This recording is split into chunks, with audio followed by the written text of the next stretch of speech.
빠르게 진행하겠습니다. 네, 오늘은 감정학교 8강 진행하겠습니다. 오늘은 가족에서의 욕구에 대해서 좀 이야기를 할 건데요.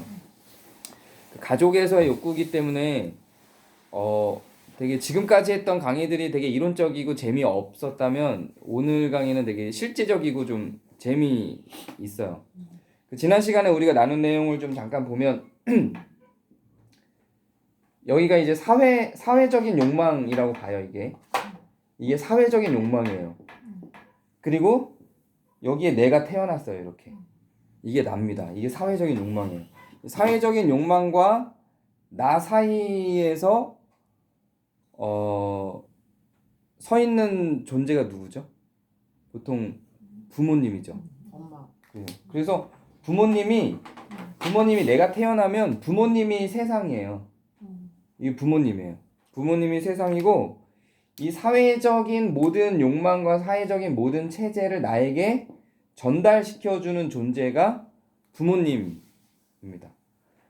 그리고 부모하고의 관계가 없으면 사실상 부모하고의 관계가 어릴 때부터 제대로 형성되지 않으면 잘못된 사회를 받아들이는 게 당연한 거죠.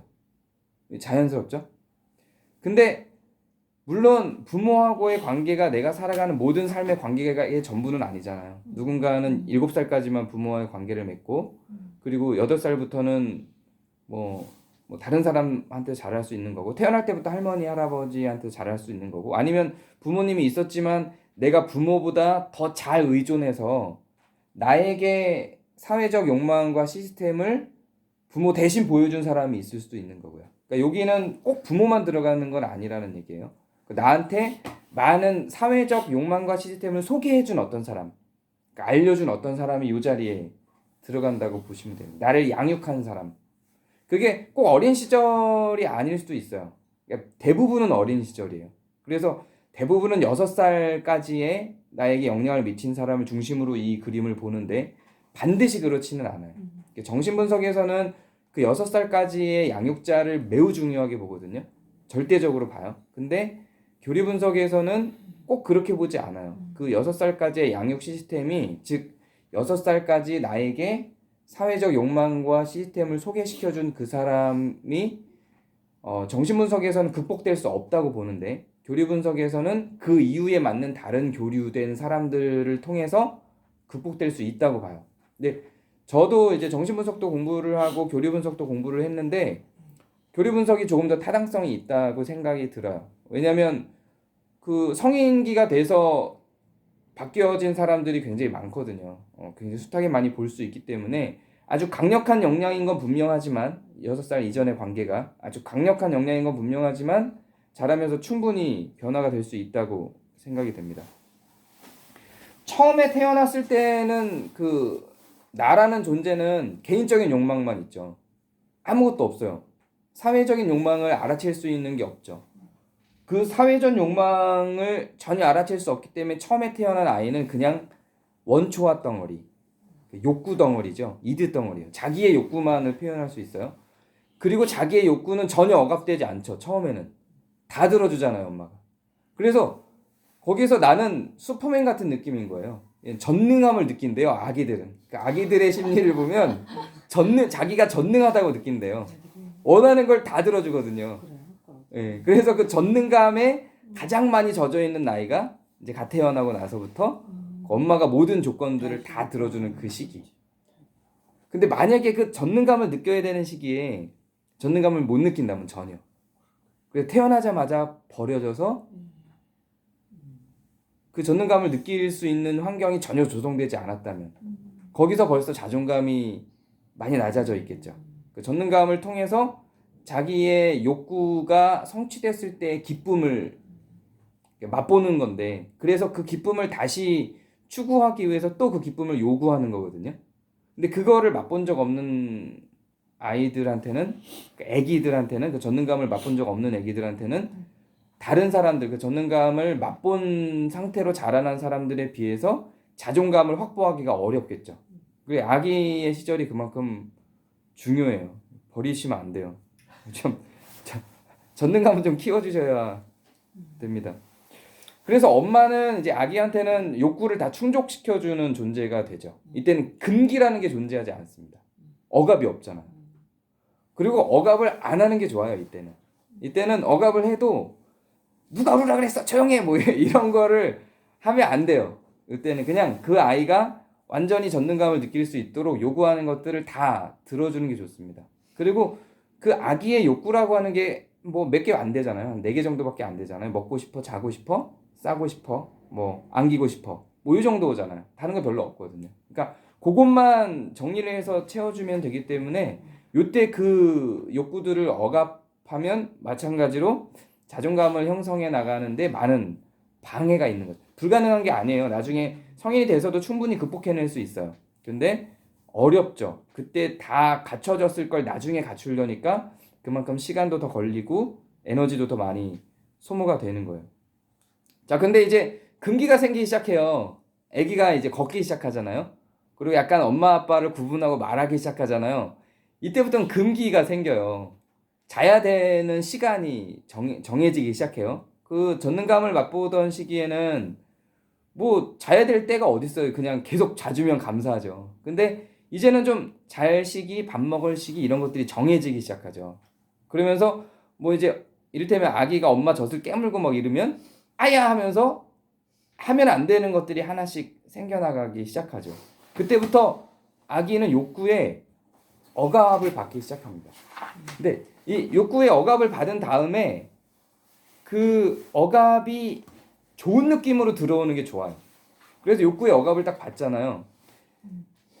누가 깨물으래! 라고 해놓고 아야! 해놓고도 다시 예뻐해주면 괜찮은데 만약에 얘가 뭔가 실수를 했어요.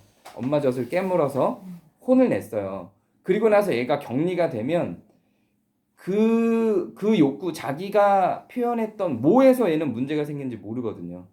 뭐 어떤 시점에서 문제가 생긴지 모르기 때문에 그거에 대한 욕구가 금기화돼요.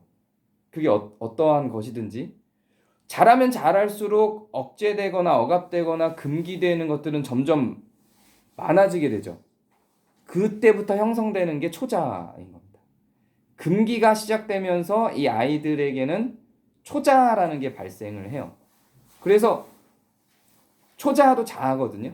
그러니까 초자도 자아인데 이 초자는 결국 욕구, 즉 이들을 억압할 때 내가 억압하는 어떤 외부의 것에 대한 나의 인식, 나의 받아들임이 형성되는 게 이제 초자예요. 그러니까 이들을 엄마가 못하게 하겠죠. 내가 뭔가를 하고 싶은 게 있어요. 이를테면 더러운 게 있어요. 더러운 게 있어서 더러운 걸 내가 빨려 그래요. 먹으려고 그래요. 썩은 음식을 먹으려고 그래요. 그럼 엄마가 그걸 못하게 하겠죠. 내 욕구는 그 썩은 음식을 먹는 거예요. 근데 엄마가 그걸 못하게 해요. 그러면 내 욕구가 충족이 안 되죠.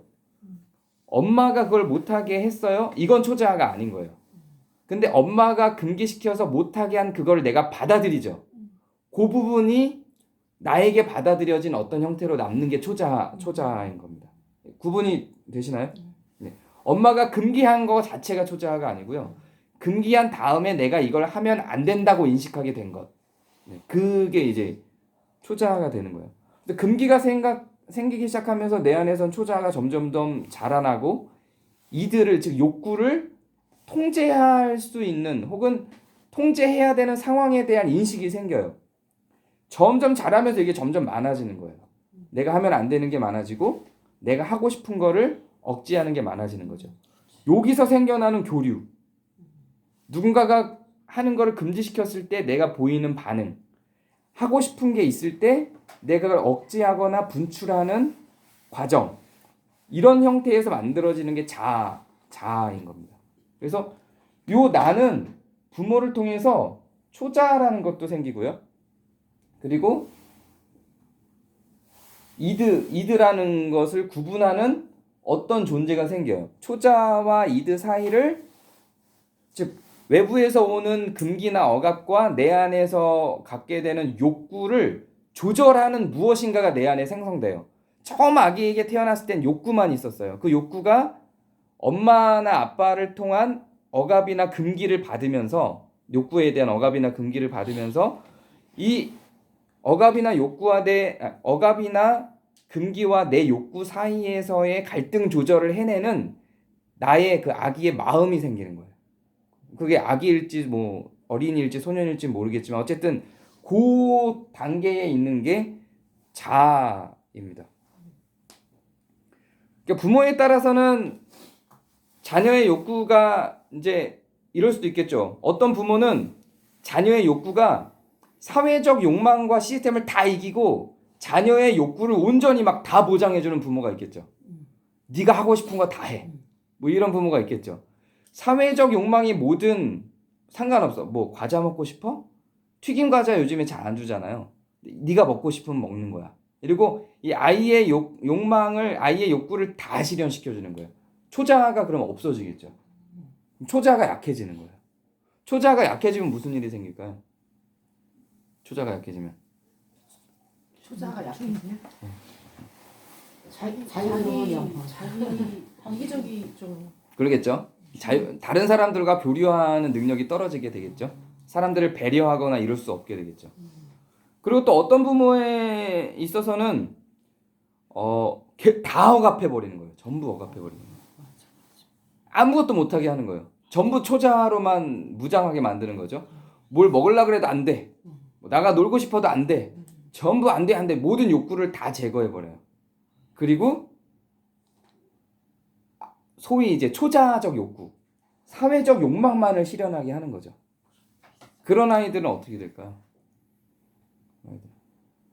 콩쥐 심청이 되는 거죠. 네. 계속 억압을 받으면 내 욕구를 표출하는 거에서 죄책감을 느껴요. 계속 금기를 다 금기가 되니까 내 욕구를 표출하면 죄책감을 느껴요. 그래서 나는 누구나 다 하는 욕구인데 죄책감을 느껴요. 제가 어릴 때 이제 만화방을 집에서 아버지가 못 가게 했어요. 요즘에도 이제 웹툰이 되게 일반화돼 있잖아요. 요즘에 웹툰을 보면 죄책감이 들어요. 웹툰을 가끔 봐요. 맞아, 못하겠던 게 정기적으로 보는데 어릴 때는 물론 6학년 때 친구가 만화방을 가자 그랬는데 만화방을? 이랬어요. 근데 그 친구가 끌고 가서 갔는데 그 만화방에 앉아있는 그 1시간이 너무 불편한 거예요. 가시방석인 거예요. 그때는 스트레스인 거죠, 저는. 금기된 거를 하게 되면 어떤 마음이 드냐면 그때 드는 마음이 불안이에요. 근데요, 어린 시절에 금기됐던 걸 지금 하잖아요. 그래도 불안이 생겨요. 지금도 금기되었던 만화를 보면 어느 정도의, 지금은 극복이 됐지만 그럼에도 불구하고 어느 정도의 불안이 있는 거죠. 그래서 그럼 완전히 금기돼서 자기의 욕망이 아예 없는 사람들은 우울증을 뭐라고 부르냐면 욕구가 없는 상태를 우울이라고 불러요. 금기된 욕구를 탐하는 상태를 불안이라고 하거든요. 그러니까 물론 이제 모든 우울이 다 그렇지는 않아요. 우울도 종류가 있고 불안도 종류가 있는데 어떤 종류의 우울은 욕망이나 욕구가 없는 상태가 되면 우울로 많이 가고요. 그리고 금기된 욕구를 내가 탐하게 되면 불안 증세를 갖게 돼요. 근데 그런 심리적인 그런 역동이 사실은 어릴 때부터 경험이 되고 그런 감정들이 익숙해지면 나중에도 그 감정을 쉽게 느끼게 되는 거예요. 그래서 욕구가 어린애들도 소아 우울이 있어요. 소아 우울이 있는데 소아 우울이 어떻게 오냐면 모든 욕구가 다 금지되는 거예요. 부모에 의해서. 나는 내가 다 금지시킨 욕구의 자리에 사회적 욕망이나 사회적 시스템 혹은 부모의 욕구만 들어오는 거죠. 내 욕구는 아이의 욕구는 싹 없어지고 오직 부모의 욕구만 들어와 있어요. 근데 그 부모가 심어준 욕구가 또 논리적으로 내 마음에 들면 이것도 그렇게 좋진 않아요. 나중에 이 문제도 다룰 건데 이것도 그렇게 좋진 않지만 차라리 좀 나아요. 근데 나는 너무 싫은데 부모의 욕구가 나한테 들어와 있고 정작 내 욕구는 1도 없이 사라져 버렸어요. 이럴 때 이제 소아 우울로 가는 거죠. 그러면은 그게 중간에 청소년기나 이런 걸 통해서 건강한 자아를 잘 찾아서 내 안에 이제 우울이 없어졌다고 해도 어릴 때 가졌던 그런 습관화된 감정이잖아요. 우울에 자주 어릴 때 빠졌으면 불안 속에 자주 빠졌으면 그게 습관화된 감정이기 때문에 그 감정이 금방 캐치가 되는 거예요. 그 감정 속으로 빠르게 들어갈 수 있는 거죠. 성인이 돼서도 그거를 이제 이게 아주 완결된 이론이 아니라서 소개해드리기 좀 아주 완벽한 건 아니지만 예전에 우리 한번 해봤던 그 핵심 감정이 이제 약간 그런 패턴을 갖고 있는 거죠. 그러니까 좀 더 많은 설명이 물론 필요하고 그때 지난번에 마음학교 할 때 한 번씩 했잖아요. 그러니까는 뭐 여기에 딱 들어맞는 건 아니지만 그러한 패턴에 내가 익숙해지는 감정들이 생겨나는 거죠. 근데 누구나 사람은 본능적으로 그 욕구가 억압되잖아요. 욕구가 억압되면 대체 욕구를 찾아요. 이 건강한 겁니다. 대체 욕구를 찾을 수 있으면 그나마 건강해요. 그러니까 내가 만약에 뭐 축구를 하고 싶었는데 아빠가 축구를 금지시켰어요. 그러면 뭐 게임을 대체 욕구로 찾는다든지 뭐 어떤 경우는 아주 많은 경우는 대체 욕구가 먹을 것인 경우들이 되게 많아요. 그래서 먹을 걸로 대체 욕구를 찾는다든지 공감이 되시나요? 네. 대체 욕구를 찾아요. 대체 욕구를 찾아서라도 그게 해결이 되면 그래도 좀 괜찮아요. 근데 그 대체 욕구마저도 금기가 되든가 그 대체 욕구를 찾을 수 있는 능력도 없던가 혹은 그 대체할 만한 그게 너무 내가 원했던 게 너무 강렬해서 예를 들면 축구라고 하는 게 너무 강렬해서 축구하고 싶은 욕망이 너무 강렬해서 그걸 대체할 수 있을 만한 대체 욕구가 없어요. 그럴 경우에는 그게 욕망이 돼버려요. 그래서 점점 집착을 하게 되는 거죠. 그래서 그걸 굉장히 추상화시켜서 그게 하나의 금기됐던 내 욕구가 하나의 내 사상이 되는 거예요. 그리고 이를테면 뭐 여자친구를 집에 데리고 오고 싶었어요. 근데 그거를 금기를 해요. 그거를 금기를 해서 여자친구를 만나는 것조차도 사귀는 것조차도 안 돼요. 완전한 금기가 됐어요. 근데 그 여자친구가 나한테는 너무 거대한 욕구였던 거예요.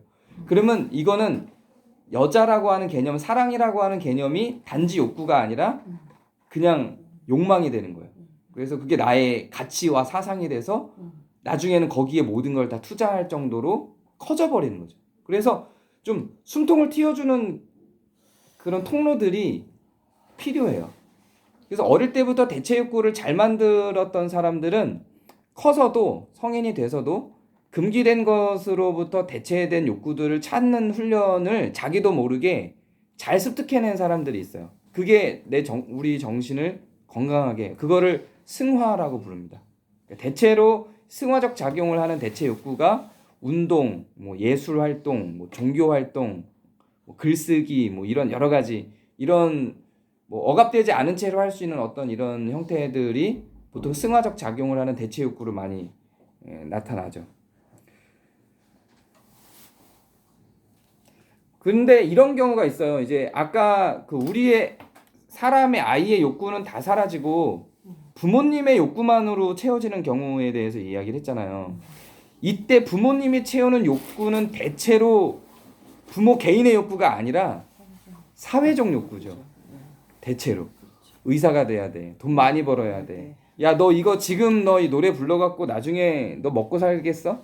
그러니까 얘네들한테 먹고 사는 게 뭐 중요하겠어요. 근데 그게 계속 들어오게 되면 이제 내 욕구는 하나도 없어지고 그 내 욕구의 자리에 사회적 욕망만이 딱 자리 잡게 되잖아요. 그러면 이거는 사회적 욕망은 또 나만이 아니라 부모님만이 아니라 세상 사람들이 다 인정하잖아요. 내가 만약에 예를 들어서 나는 어떤 어린애가 낚시가 너무 좋아 이러면 되게 이상하잖아요. 당구 너무 재밌어. 그럼 근데 난 의사가 되고 싶어. 이러면 뭔가 이렇게 확 와닿고 칭찬을 받죠. 어떤 애가 난 당구가 너무 좋아 이러면 너 최고다 이렇게 안 하잖아요. 근데 난 의사가 되고 싶어 이러면 와 너 최고다 막 이렇게 어릴 때부터 그런 꿈이 있어? 막 이렇게 하잖아요. 그러면 그 아이의 다른 모든 욕구들은 그런 어떤 사회적 욕망의 그러니까 대체로 다른 나의 욕구들은 다 사라지는 거죠. 그렇게 해서 나의 욕구가 하나도 없이 사회적 욕망으로 가득 차 있는 경우는 대체로 강박으로 흘러가요. 강박으로 흘러가서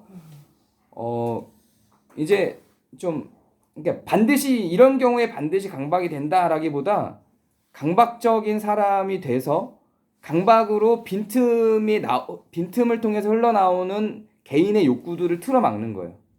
계속 틀어막으면서 점점 더 사회적 욕망으로 가게 되죠. 근데 이 강박도 그걸로 성취할 만한 능력이 있을 때 강박이 되는 거예요. 내가 의사가 되고 싶어라는 욕망이 생겼어요.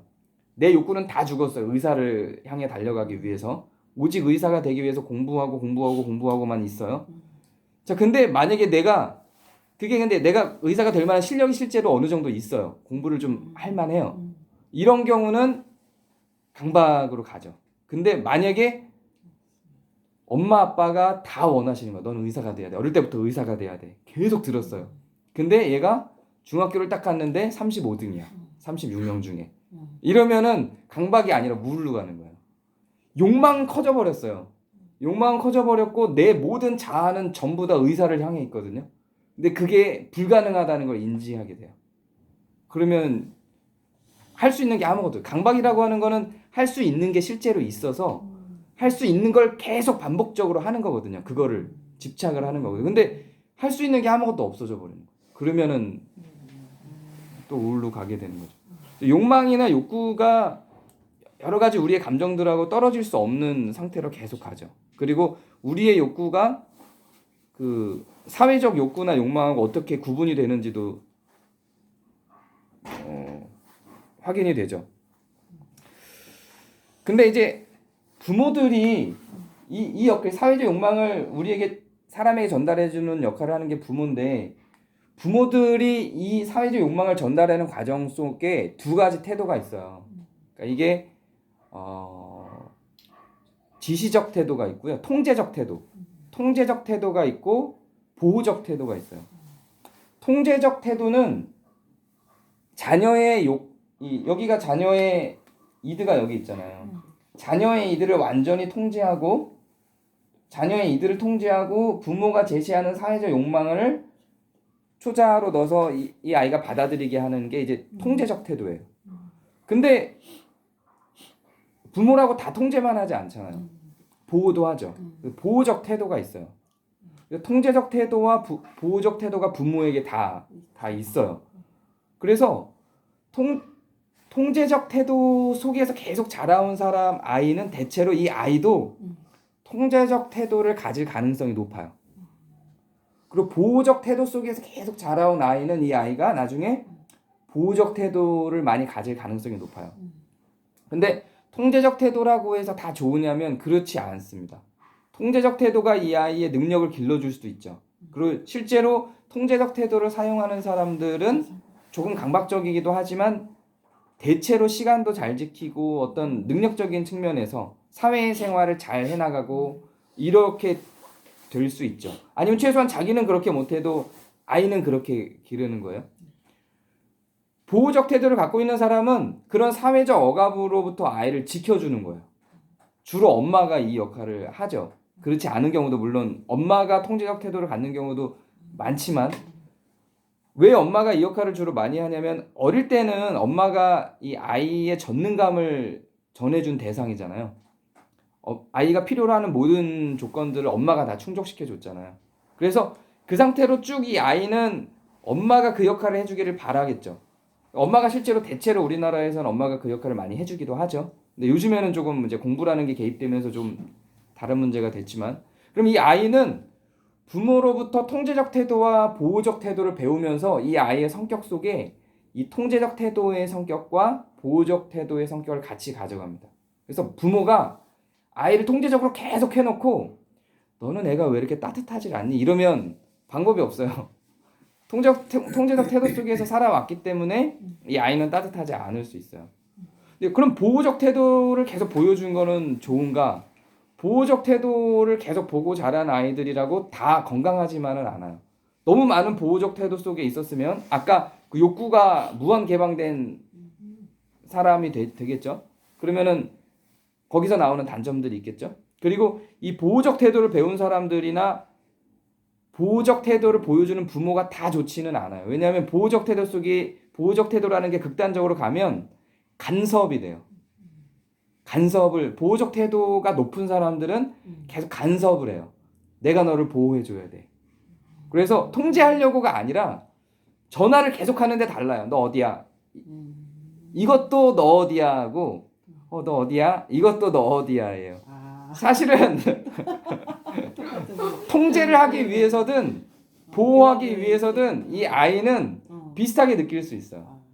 그래서 이게 통제냐 간섭이냐의 차이는 사실 좀 한 끗 차이이죠.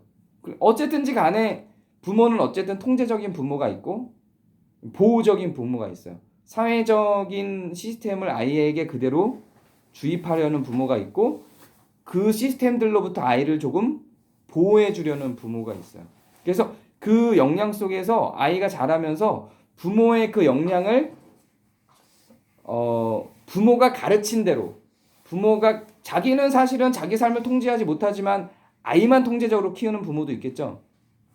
가르치기는 계속 공부 열심히 해야 돼, 일찍 자야 돼. 근데 부모는 일찍 안 자요. 그래서 이 두 가지가 있어요. 이 금지령이라는 게 있고 그 금지령이라고 하는 거는 이 부모가 아이한테 말을 해준 거예요. 이거 하면 안 돼, 이거 하면 안 돼, 이거 하면 안 돼. 그리고 드라이버라는 게 있는데 드라이버는 하라고 계속 얘기해 준 거예요. 이거 하라고 계속 얘기해 준 거예요. 그러면 이 금지령이라는 개념과 드라이버라는 개념이 아이들이 계속 들으면서 그 부모가 해준 금지령과 드라이브 속에서 살아가는 아이가 있고요. 또 어떤 아이는 이렇게 부모의 말에 의해서 살아가는 아이가 있는 반면에 어떤 아이는 프로그램에 의해서 살아가요. 프로그램은 뭐냐면 부모가 말한 걸 보지 않고 부모가 행동한 걸 보는 아이가 있어요. 부모가 아무리 일찍 자라 그래도 부모가 일찍 자지 않으면 아이는 일찍 자지 않는 경우가 있어요. 이거는 사람에 따라 달라요.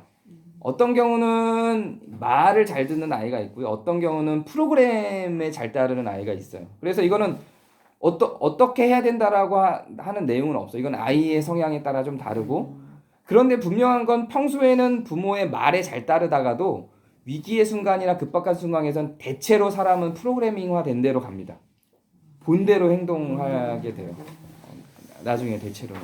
어쨌든지 간에 사회적 욕망과 그 아이의 욕구 사이에서의 균형. 지난주에 제가 잠깐 얘기할 때 이게 나고 이게 사회적 욕구일 때 이게 나고 이게 주로 너였는데 이게 사회적 욕구일 때 1대1의 관계처럼 그냥 대입해서 하면 된다 그랬죠. 근데 이 사회적 욕구가 나에게 어떻게 와서 내가 사회적 욕구에 어떻게 반응하는가에 대한 그 중심은 부모가 나를 통제적으로 했는지 보호적으로 했는지 부모가 어떻게 사회적 욕구를 나한테 소개해 줬는지에 따라서 균형이 달라져요. 어떤 경우는 이런 사람들이 있어요. 개인적으로는 내 욕구 표현을 잘해요. 근데 그리고 내 욕구 표현을 잘 주장해요. 개인적으로는. 근데 사회적 욕구로서 그냥 이게 규칙이야 이러면 그냥 무조건 아 그렇구나 하고 따르는 경우가 있는 거죠. 근데 이상하게 스트레스를 많이 받아요. 사회적 내 욕구 표현을 잘하는데도. 그건 왜 그러냐면 사회적 욕구에 대한 저항 에너지가 없는 거예요, 전혀. 그러면 같은 스트레스의 수위로 그냥 들어가 버리는 거죠. 그래서 이 양쪽을 다 욕구를 잘 조절을 할 수 있어야 건강한 자아가 아까 얘기했던 건강한 자아가 형성이 될 수 있는 겁니다. 근데 아까 이제 이런 얘기 잠깐 있었죠. 근데 이 욕구가 전달되는 과정에서 이럴 수 있어요. 이게 이제 엄마라고 보고 이게 아빠라고 봐요. 아빠가 받아들이는 사회적 욕구와 욕망과 엄마가 받아들이는 사회적 욕망이 달라요. 예. 그럼 이런 경우에 얘는 뭐 어떤 걸 취해야 될지 모르게 되겠죠. 이때 발생하는 게 가정 내에서의 삼각구도. 그러니까 편들기를 만드는 거예요. 이제 아빠가 자기의 욕구를 자녀에게 실현시키기 위해서 자녀와 편먹어요. 혹은 엄마가 자녀와 편먹어요. 가끔 아이한테 부모의 욕구를 실현시키기 위해서 부모가 편먹어요. 요거를 아이들이 배워요. 그래서 아이도 편가르기를 할 줄 알게 됩니다. 어떤 시점부터는. 네, 이게 들키면 안 돼요, 사실은. 이게 불가피하기도 하고 필요하기도 한데 요거를 아이들이 활용하기도 해요. 특히 이제 둘째, 셋째 이렇게 형제들이 많을수록 요 활용을 잘하죠. 편가르기, 편만들기를 해서 가정 내의 힘의 균형을 만드는 거예요. 이게 단순히 힘의 균형이 아니라 결국은 그 자기의 욕구를 실현시키기 위한 방법들이에요. 그리고 나중에 이건 어떻게 활용되냐면 개인의 욕구를 실현시키기 위한 방법들로 다른 사람들을 끌어와서 활용하는 기술들이 생겨요. 이런 거를 게임이라고 부릅니다. 교리 분석의 게임이라고 불러요. 그래서 게임이 가정에서 욕구의 순환 관계 속에서부터 사람이 심리 게임을 터득하기 시작합니다. 요 어릴 때부터. 그러면서 점점 자라면서도 자기의 욕구를 실현시키기 위한 게임 관계 속으로 사람이 들어가게 되기도 해요. 뭐 심청이나 콩쥐 아까 얘기했을 때도 이런 비슷한 얘기가 나왔잖아요. 자기 욕구를 실현하기 위해서 혹은 자기 생존을 위해서 게임이 불가피할 때가 있어요. 근데 게임이 너무 많아서 늘 게임만 하고 사는 사람도 있어요. 심리 게임만 하고 사는 경우도 있어요. 그럴 때는 본인을 갉아먹기도 해요. 그러니까 욕구를 자기 스스로 게임하지 말고 그냥 1대1로 다이렉트로 해결할 수 있는 것도 그 욕구를 실현시키기 위해서 다른 사람을 끌어들여서 게임의 관계 속으로 가져가게 되기도 해요. 이런 형성이 다 가정관계 안에서 처음에는 배우고 습득이 되고 학습이 되고 만들어지기 시작합니다. 네, 오늘은